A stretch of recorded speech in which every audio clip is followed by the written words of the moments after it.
Welcome to Dreams Inspire Reality Podcast with Tara Darnley, a podcast for creatives looking to turn their dreams into reality with practical strategic steps from everyday people and entrepreneurs who are living their best lives possible. Okay, I'm so excited about today's episode. I have the Goodwin family, and they're a dynamic family and filled with talent. And I'm so excited to have them here. They're definitely living their dream life, I would say. But I want them to share with you. So we have Rozalynn, Gabby, and Mike Goodwin. And you may know them from Gabby Bose. And Mike is a comedian. Guys, welcome to the show. Thank you for having us. I'm so excited to have you guys here. So let's dive in it. Are you guys living your dream life? Not yet. Not yet. What about you, Gabby? From this standpoint, I really think that it's the dream come true to be in business for 4 years and to have traveled across the country and all the things that I've done now. It's really a blessing, and it's really the big dream that I have. So it's the dream right now, and I know it's going to be bigger in the future. And Rozalynn? Gabrielle answered it perfectly. I totally agree with her. I know we're working toward bigger and better and greater, but we're definitely working the dream right now. And share with everyone, our viewers, if they're not familiar with Gabby Bose, can you just tell us the story of Gabby Bose? Like, how did that get started? You know, the role that each of you guys played in that, you know, because it's you guys have been in business for 4 years. And that's a very big accomplishment because most business don't last beyond 2 years. So share with us, like, how did Gabby Bose get started? What was the inspiration behind that? So my mom was frustrated of me losing Barrettes all the time. And so she ranted on Twitter, and our pastor saw the tweet and said, "Sounds like a market you need to break into." And a few weeks later, my mom told me, and I was 5. So every day after that, I kept asking, "When are my bows coming? When are we going to make my bows?" And I kept pushing her, and we started to work on the idea. So Gabby Bose is a double-faced, double-snap barrette. It's a patented design, non-slip hair barrette that does not slip out of the hair. So we've been able to, in our 4 years of business, fill online orders in all 50 states and 9 countries, and they're also sold in 50 Once Upon a Child stores in 16 states across the U.S. and in Canada. And that's, like I said before, that's a huge accomplishment. You guys are really, really, you know, just showing everyone that you can take an idea and a concept and turn it into reality. Mike, so you are in a different field. You are a comedian. So with Gabby's busy schedule, and Rozalynn still works a 9 to 5, and she balances and manages both of you guys, share with us a little bit about what you do and how you help, you know, with the Gabby Bose business. So I help by financing the Gabby Bose business. No, in the beginning, I was a silent financial partner, very much so. I think that our schedules are pretty interesting, partly because I'm on the road a lot. Well, and I say a lot, but it's a lot compared to what most people think about their family. I find it interesting, like when I'm out, people say, "Oh man, it's got to be hard on your family to be away."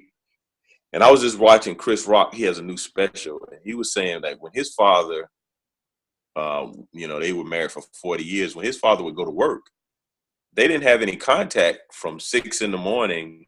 to 8 o'clock at night. So like when he left, he and his wife didn't speak at all. So that allowed them to miss each other. He was saying in the cell phone era, we never depart. Like we are always connected, close. Yeah. So I think when I leave, it gives us an opportunity to miss each other, to be apart in a time where everybody's just so connected, technology wise. I love that perspective. Yeah. So that definitely, because I've been telling people on the road, I said, it's really been helping our family. I don't know if they could take me being here 7 days a week. So, but it helps because my daughter and my family are watching me cultivate a business that started as an idea, as a dream.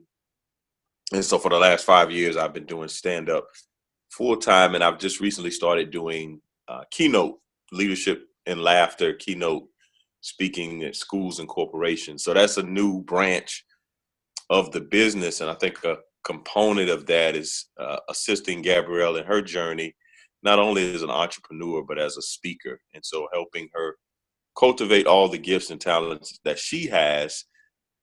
Her limitations will be next to none compared to what I saw the generation before me. You know, my parents had entrepreneur abilities. They just never stepped out. My mother's a great seamstress, and she does wonderful work in terms of sewing and tailoring. And my father's an artist. He draws. He could have been a cartoon artist for DC, Marvel, or, you know, or local newspaper, but they never, you know, by their life, by the times and by the virtue of having to raise a family, never explored that entrepreneurial side.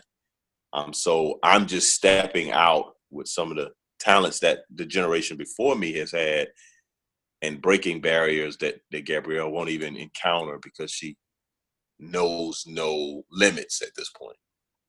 I love that. And I love that you mentioned, you know, even going back to the generation of your family, and that, you know, now you guys are able to just do what they weren't able to do. And for you to be doing your own craft that you love and not taking away from Gabby at the same time, that, you know, exudes balance that a lot of us lack and a lot of us are learning to do.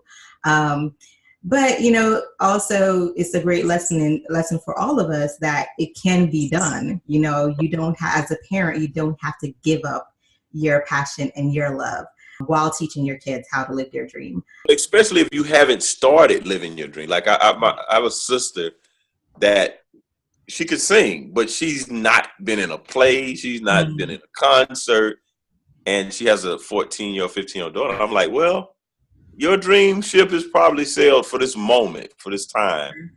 Let's focus your energy. So a lot of times people talk about the dream, but they don't want to wake up and do the work. Like, yes. It's okay to dream. Yes. But let's get up out of bed and do some work. And yes. Now let's make let's make the dream manifest. That's the word. And in talking about work and execution, a great part of your business success is your wife, who seems to be the backbone of, you know, just holding the family together and managing everyone.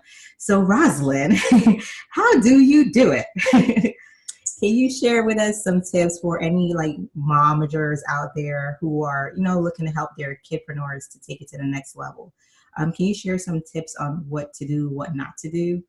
Sure. And when people ask me how I do it all, my first response is I don't. I do not do it all.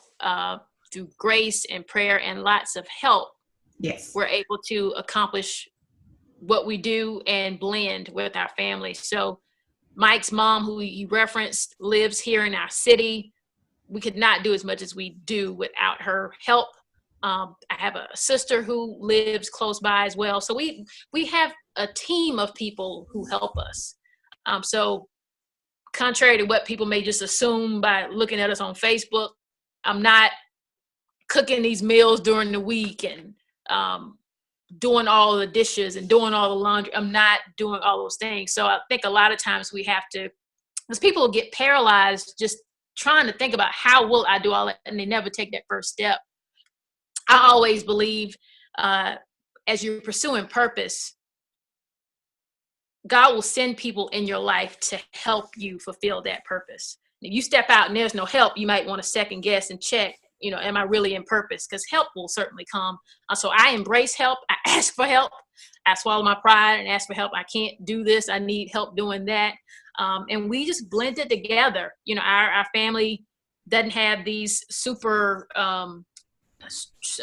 stringent roles. Mm-hmm. You know, so Mike's carpool line, took the kids to school this morning, laundry. You know, we don't have those gender roles that catch us up, because we recognize that if I'm not functioning properly, I can be the bottleneck for both of the businesses. Yes. Mm-hmm. So, and there's certain things that I have to do, but the other things that I don't have to do, I outsource and let somebody else do it. So people will compliment Gabrielle's hair, and I say, it does look great. I don't touch it. We outsource the hair, and I have no problem with that. I don't have an issue saying, okay, well, I did her hair and I cook, and no, I don't. So that's one of the first tips is get help, ask for help. People really are receptive, and some of them are probably looking at you if you're really stressed out, waiting to help you. And I said, oh, I'm so glad you asked me to help because you look like you're really struggling. So there will certainly be people who'll be ready and willing to help. So asking for help is probably my main and number one tip. And then just not being paralyzed or immobilized by the fear of stepping out and making that first step. You know, when Gabrielle started asking us about making the bow, I had no idea what that would be. I mean, I couldn't even draw the idea once we came up with it at the kitchen table. I had to pay somebody, I had to get help from someone who could even draw a 3D image of what we were thinking about. But I didn't let that stop us from saying, okay, we're going to step out there and see we didn't necessarily know all the next steps, didn't know how we were going to draw it, didn't know how we were going to pay for it, didn't recognize we had to get it patented, all those type things. Just not being immobilized by fear and making that first initial step. Main two tips, asking for help and stepping out with the first step. And Gabby, you've been in business for 4 years. What has been the most major accomplishment that you absolutely love and you're grateful for? And can you share that with us and share what you've learned from that experience? My whole life I'm grateful for, but there's a lot of components to it, and that I guess one would be just a few months ago, I was named the first ever junior toffee pitch winner, and I was I was very excited because I was very nervous. I did not know this was going to happen. I was picked out of more than 500 other kidpreneurs, and it went from 500 to like 100 to like maybe 20 to 10 to 5 and to 1, which was me, and I was very grateful for that. And the whole journey that I've gone through, this whole entire business, led me up to that, and that I learned that you can always just follow your dreams, and if you just learn something for the first time, meet new people, talk to new people. Don't just be that person who's in the corner just doing something by themselves. Go talk to people, go meet new people, and then you'll make new friends that you can join and help with later on. And that was a great experience, and I learned a lot of lessons. And you won some money. she's all humble with it. You won $10,000, right? Yes. And I know you mentioned that you were nervous, but you did an amazing job. So for any kidpreneur out there that is looking to pitch to fund their business, give me one advice for them that, helped you not to be nervous. Because I'm sure, like, I'm an adult and I'm nervous pitching. So what is one adult that you can give to anyone out there that wants to pitch to fund your business that helped you when you were pitching? Just encourage yourself, and also have other people encourage you as well. When all of us were backstage, we were all like, "You can do great, you're awesome," and then we kept encouraging people, and we kept talking to them. You can do great. Even if you win, it's okay. Even if you lose, it's okay. You're still gonna have greater opportunities come to you. And we were just having that special bond that says you are okay, that we are still going to be fine even though you lose, even though you win, and that you're just an awesome person no matter what happens. And I remember once one of the girls was very upset, and I was comforting her because we had that special friendship in just one day too. So it was very awesome to meet those girls, number one, and just to also just encourage yourself. Like, encouraging makes you feel better about yourself. It makes you feel more confident. And when I do that, I feel calm. And I know that I can do whatever I can do and that nothing will ever stop me. Just to encourage yourself, because it will go a long way. I love that you were in a competition, yet you weren't competing. Right? You thought of them as your sisters and you guys were encouraging each other. So that's definitely a great tip, because I know even as an adult, I go to a pitch competition and it's so tense. It feels like a competition. So I think we need to take your advice for sure. And we're going to go back to Dad. So Mike, you mentioned before you fund the business, right? And a lot of times we don't talk about that, that part of business, like how to fund the business, how are we investing in the business? And that's a huge step to make, because, most of the times you don't know if the idea is going to work. This is a big risk. So what made you invest in Gabby Bose to say, you know what? I think my daughter is onto something and my wife is onto something. Maybe I should just, invest in this. Like, what made you make that decision? Well, I mean, I think for us, everything that we do is team. This is a partnership. This is a covenant. This is a union. So it's not your money, my money, your car, my car. Like, it's our family. And so I was watching, all the stuff happen, the steps, but there wasn't a point for me to invest. I could have helped go look at Bose, but I'm like, I'm not doing that. And so there were things that I just wasn't readily drawn to do in the moment. There became where there was like a significant investment that needed to be made. And I knew that without a doubt that I was going to make it, just in terms of the support. And it was amount of money like we didn't have tangible. Like, I had to go into my retirement to do. So I think I already knew I was on board with it wherever it went.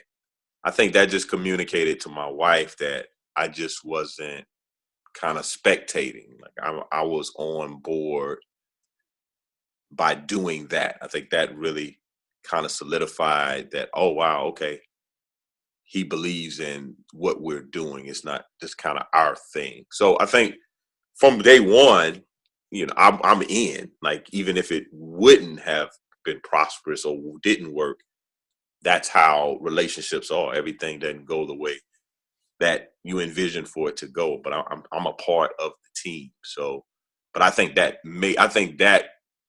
made a statement that I was already knew. Like, men know things, but women need to hear them. And yes, so I think you guys do. that was an example of me communicating by action. That you had faith in your family and you believed in your dreams. And I think that's something, most businesses starting off, they don't have that support of someone believing in them enough to invest in them. So I think that was crucial in, what we see today in Gabby Bose. We're going to go back to Rozalynn, Mama Rozalynn. What are some of the challenges that you face today in running Gabby Bose and assisting your husband to, live in his dreams, and you're working a 9-to-5? Like, what are some of the challenges and how do you balance those in terms of still being yourself? Because you have to, you have to find time for you as well. So share with us some of those challenges and how you balance those. We've experienced challenges over the past. We talked about, you mentioned schedules earlier. When we first started Gabby Bose, we were somewhere every weekend. And we recognized that it tired us, number one, but it was posed a conflict because we've got two businesses going on. So since then, we've helped alleviate some of those challenges with scheduling, and that we're very selective in when we do travel for the business, if it's a vendor show or a trade show or something like that. So we're not always just going in completely different directions on the weekend. Of course, Mike's a comedian, so most of his work outside of, corporate keynotes, maybe during the week. but most comedy shows happen on the weekend. And that's also when most trade shows and vendor shows happen as well. So we've been to deal with that challenge of schedule conflicting and just a family just kind of being spread out, just really kind of pulled back on some opportunities that, looking back, some of them weren't really great opportunities anyway. Just really being very selective and when we decide to travel and trying to better coordinate that. Just managing different things as they come up. There can be, like, for example, Mike has, I think, 6 shows next week. Yeah.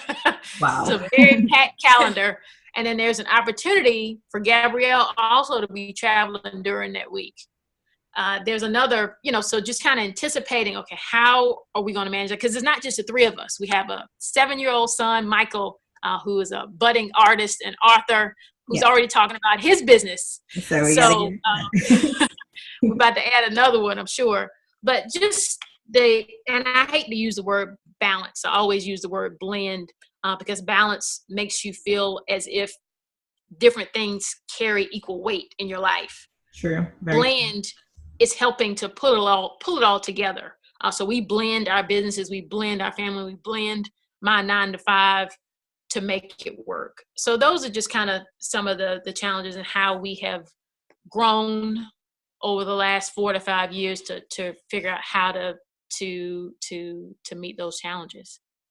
And I'm going back over to Mike. You shared something interesting earlier that now you also do speaking engagements. Can you share with us a little bit about that and in terms of being a comedian? Because I think with live streaming, everyone is a comedian now, right? So, right. So what separates you and how are you able to bring your career to a point where you're always booked and you're successful? So can you share with anyone out there aspiring to be a successful comedian, being able to take a different routes where you're speaking at schools and such?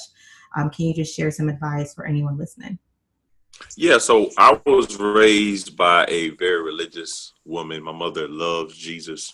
She went to high school with Jesus. She talks about Jesus all the time. And I grew up in church, and I was a smart little kid that wore glasses. So everybody told me I was going to be a preacher. Like, they told me very early, like, you're going to be a preacher. You're going to be a preacher. And I didn't believe that because my mother was religious, but my father is, let's say, secular. Let's say that's a good word. So as hopeful as my mother was, that's how cynical my father was. So I was created in this environment where I had great optimism, but I was very suspicious and skeptical of things.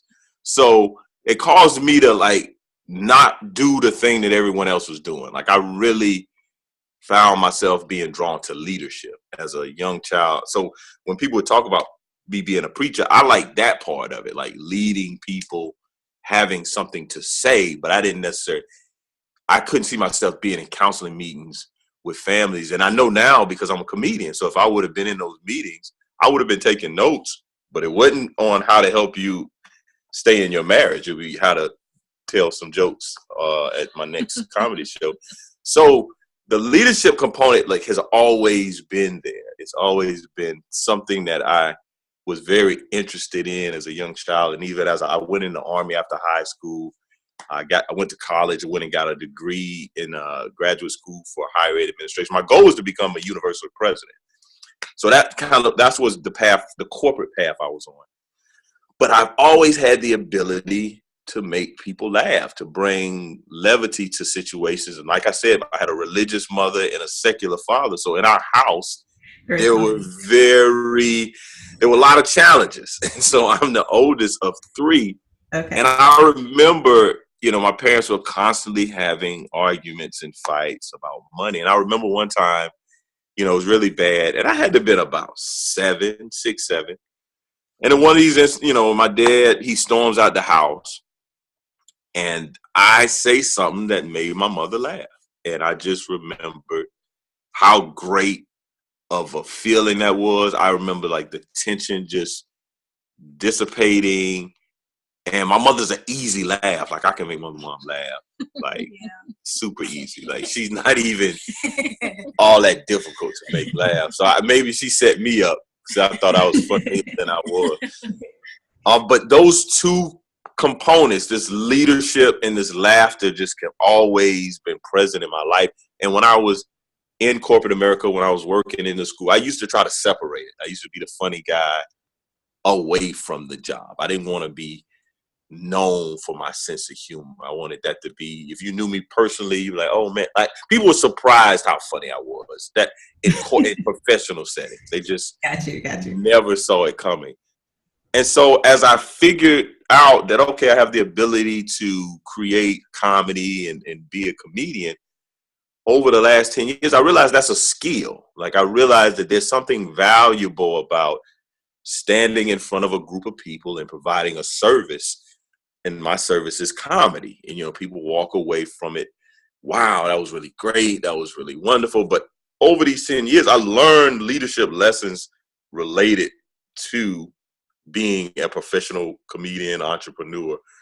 So at some point, I started merging those two worlds together. Like it took a while, because if someone would have told me early in my comedic career that you're going to speak, I didn't want any parts of speaking. I didn't feel like I had anything to talk about, or I didn't want to be that type of speaker that showed up and spoke about everything. Like, oh, he's talking about bullying. He's talking about trust. He's talking about weight loss. Like, what? What is he like? You're talking about nothing. Like he's talking about everything. Right. And so you're talking virtually about nothing. So I wanted to be passionate about whatever it is that I wanted to speak about if I had that platform. And so merging those two worlds, the leadership and laughter, it just over the course of probably the last 3-4 years. And I live in Columbia, South Carolina. There's no movies being shot here. There's no commercials. There's no world famous comedy clubs. So I need to figure out if I'm going to exist in this world and not just be this road comic that's bitter and looking at all these internet comedians like, look at these guys, they're not even funny. You know, they selling all these tickets. They can't do it like I did. It's like, hey man, just calm down. Like, yeah, like it's not their fault. You need a hug. You know, so I had to figure out the business model that I was doing wasn't going to work. Like in 10 years, it wouldn't have gotten me to the place I wanted to get to. I think the speaking component also feeds me. Like I have no problem. Like there's some people that have a act that they can't do in front of a corporate event. Like they just don't have the ability, the content. I have a clean act, you know, I don't, and so my act translates very well in a number of places. That's definitely a different view, even on comedians, the avenues you could take. You don't have to just, you know, be stuck at doing what everyone else is there doing. Right. I think social media, you know, definitely plays a huge role now on what we perceive comedy to be. You have to dress a certain way. And so for, you know, you are still able to be authentically you and be successful. I think that's great for our listeners to hear that, you know, you can be you. Social media has also changed the way in which we receive entertainment. Yes. Now our entertainment is far more scheduled than it was in times past. Like before, it was not a problem just to go to a show and whoever's there is fine. People aren't just going to shows now. They're going to see particular people. Like, sure. I know this person from the internet. I will buy a ticket to see that person. Sure. But if that person's not there, I'm going to go and do something else. So you have to use social media. You have to use your platform to draw in the people who will support you, because there's no more random, like, oh, let's go hang out on Friday night without a plan. Like, people they plan everything now, even entertainment. You even DVR. Like, you don't even watch the sports when everybody else is watching it. Like, you can DVR and watch it tomorrow. Like, don't say anything to me about the score. I ain't seen the game yet. Well, it was yesterday. What are you talking about? So you have to make the adjustment. That's so true. And talking about social media, Rozalynn, can you tell us, like, how has social media helped you in terms of sales? What are you guys doing to get the word about Gabby Bose out there to consumers? What has helped you, you know, to make sure you're consistent in driving revenue to your business? Yeah, initially, social media really was our marketing plan. And when we started, it wasn't even paid social media. It was just post and videos or photos of what we were doing, it has been absolutely crucial for us to be active on social media and various platforms. So we got at Gabby Bose at every platform you can name, even though we may not necessarily be active in that, but we reserve that name at the point that we do become more active in that. Of course, Facebook and Instagram are our, mainstays as far as where people are before they get to our website. But it has been absolutely critical, particularly live videos. Gabrielle with Periscope and now Facebook Live, people being able to see and connect with her and, the child and the brand behind the brand, and being able to fall in love with her, to see her passion, to hear her speak about a business. And that, in many cases, draws people before they think about the technology of the non-slip barrette. They just want to support Gabby because they feel like they know her through social media. Very true. Very true. Gabby's taking a lot of my money because she's a good speaker. She's an excellent speaker. And even like you said, if we're watching her, like you're just drawn to it, especially if you have kids. I know my daughter will watch and she'll be like, oh, I want that. So even if you don't want it, your kid's going to be like, I want what Gabby's selling. You talked earlier about, the Bose being patented. How important is it to protect your invention for your kidpreneurs? How important has that process been for you guys? It's been critical. Anytime I talk to anyone who says they have an idea, one of the first 3 things I tell them to do is try to figure out some type of way to protect it. If you're able to explore whether you can protect it, if it's not already patented, or just something to protect that idea. It's been critical. It's one of the first things we did once we started pursuing the idea from a provisional patent that I, completed myself from the U.S. Patent and Trademark Office, and did that for a number of years until we were able to afford starting to talk to a patent attorney. But we of course use a patent attorney to secure our design and utility patents, and still working with that attorney today to make sure everything continues to be fully protected.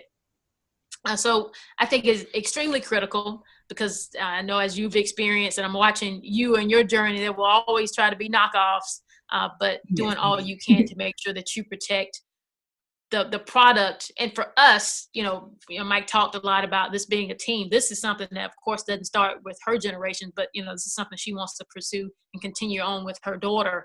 So protecting it helps to ensure that generations to come through our lineage will continue to benefit from this product, and anybody else that we bring on as part of the Gabby franchise. For sure. And going back to generation, I think is something that we definitely preserve for, the next generation after Gabby, to have that paper to say, hey, this is patented, this passes down from generation to generation.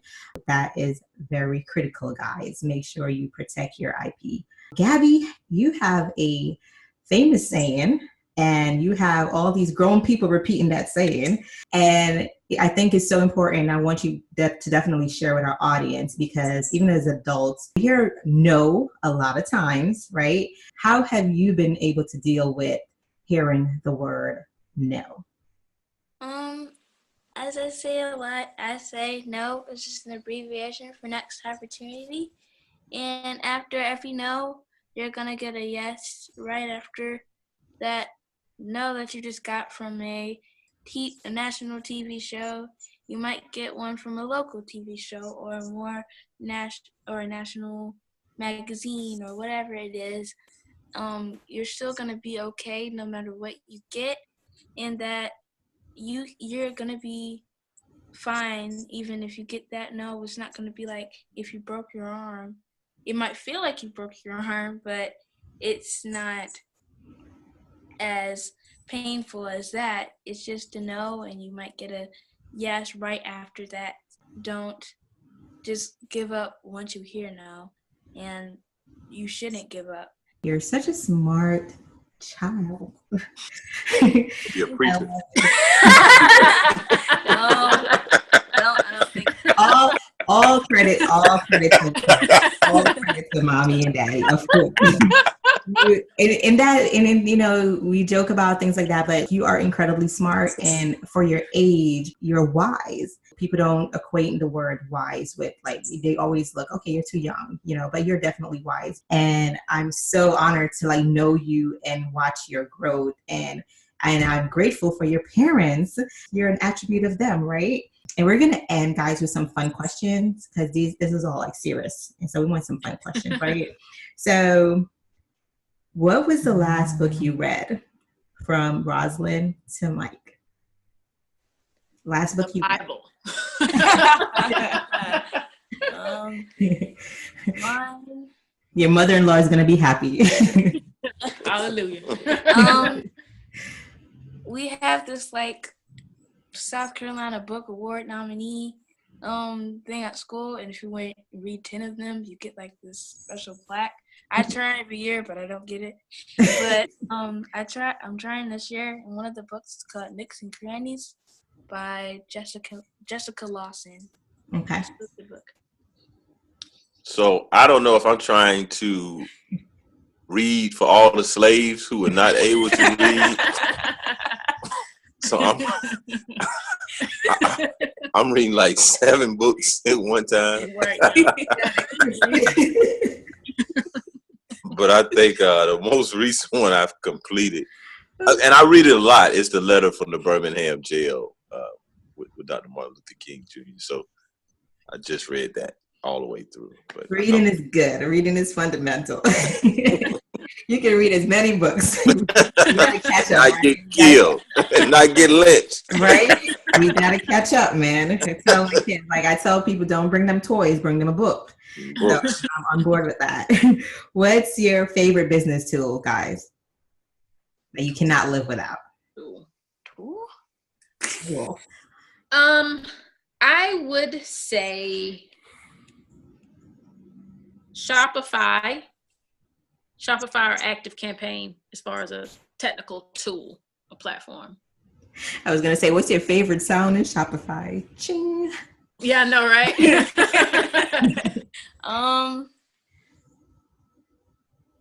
Anything on a electronic, because it makes it easier. Because if you write it down, it takes a long time. So probably, because I use my iPad for a lot of different things, such as schoolwork and other stuff. So business-wise, I would think like my mom, we're very busy on Shopify. So probably Shopify too. Okay. I'm gonna go with Square. Square. Boo. What was the last business win for each of you guys that you consider a win? We've got a lot of things coming up and a lot of great opportunities that are possibilities. I'm jumping over to Mike's. I'm thinking about both the businesses, but it's a win to have a full calendar for a month. Yes. 4 years. 4 years. Woo-hoo. Yeah, it's good.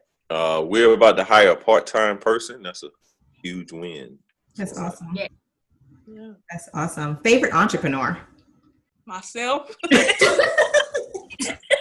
Wow. She's so humble. That's what people say. No artist. It's okay to choose yourself. You know what? You know what's wrong with our society? We're not to celebrate ourselves. So yes, Gabby, you are your favorite. Think of anybody else. It's fine. You are.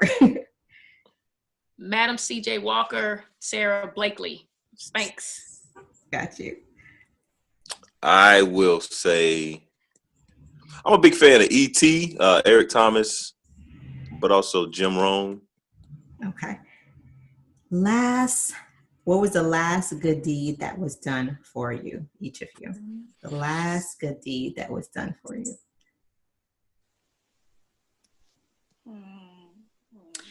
Mike gave me a gift certificate for a massage. Ooh. I got a lot of candy for Valentine's Day.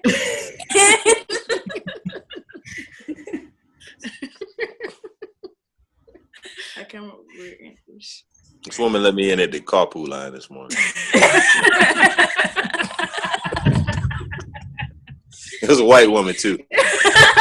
Black people don't let you in the carpool line. Oh gosh. Okay. This is scientifically proven. Black people are like, nope. You got to wait. Right? Get in line. Should have been here earlier. And Gabby, since you are an inventor, what was the weirdest invention you've ever seen? Weirdest invention I've seen.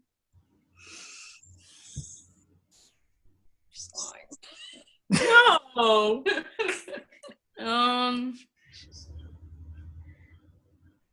Can't think of anything. You can't think of anything. The stuff we think is weird, she thinks is cool. Slime. Awesome. I think slime is Awesome. weird. Oh yeah, slime is weird. It's not weird. Love it. Yeah. Colors. Love it. The kids love it. So the adults win. We're gonna go with slime.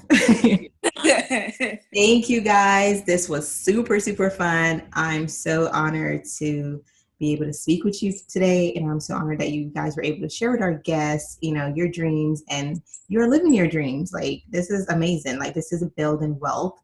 This is building generational wealth. And this is showing so many others that it can be done. Not just one, but even the entire family. And I can't wait to see what your son has in store. And I know it's going to be awesome. And, congrats to you guys on everything so far. For 4 years being in the business, for Mike financing the business, for just like everyone just growing. And I wish you guys the best. Where can we find you guys? Where can we connect with you guys online?